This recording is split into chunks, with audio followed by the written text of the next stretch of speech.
हजारों साल पुरानी यह धरती, सभ्यताओं की जननी, रहस्यों से भरा एक देश, भारत। लेकिन सवाल यह है कि भारत की खोज कैसे हुई? क्या भारत हमेशा से भारत था या इसे किसी ने खोजा? भारत की खोज किसी एक दिन, किसी एक व्यक्ति द्वारा नहीं हुई। भारत कोई खाली जमीन नहीं था जिसे कोई खोज ले। भारत एक निरंतर विकसित होती सभ्यता थी, जिसे अलग अलग काल में अलग अलग लोगों ने जाना, समझा और नाम दिया।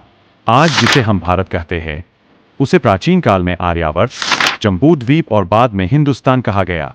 लगभग 5000 साल पहले सिंधु नदी के किनारे एक उन्नत सभ्यता बस चुकी थी। मोहनजोदड़ो, हड़प्पा, लोथल ये केवल शहर नहीं थे, बल्कि भारत की पहली पहचान थे। यहाँ पक्की सड़कें, नालियाँ, व्यापार और सुव्यवस्थित जीवन था। समय आगे बढ़ता है। लगभग 1500 ईसा पूर्व उत्तर पश्चिम दिशा से आर्य भारत में आए।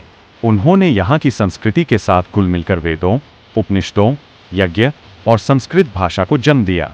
326 ईसा पूर्व में सिकंदर महान भारत आया। हालांकि उसने पूरे भारत पर विजय नहीं पाई, लेकिन उसकी सेना भारत की संपन्नता देखकर चकित रह गई। यूनानी इतिहासकारों ने भारत को सोने और ज्ञान की भूमि कहा।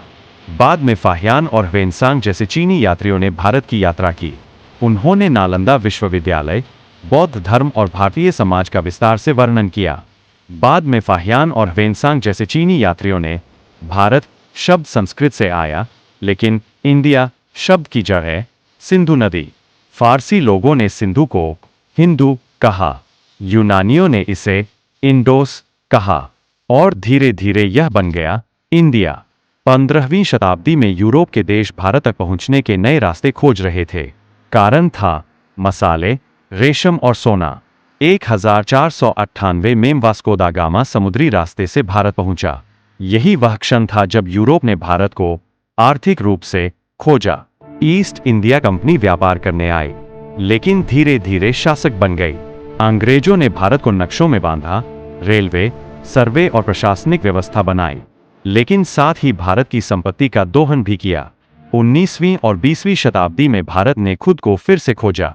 राजा राम मोहन राय, स्वामी विवेकानंद, सुभाष चंद्र बोस और महात्मा गांधी भारत की आत्मखोज थी। 1947 में भारत ने खुद को एक स्वतंत्र राष्ट्र के रूप में दुनिया के सामने पुनः प्रस्तुत किया। भारत की खोज किसी ने नहीं की, भारत ने स्वयं को हर युग में फिर से खोजा। भारत एक भूमि नहीं, एक संस्कृति है, एक विचार है, एक निरंतर चलने वाली यात्रा है।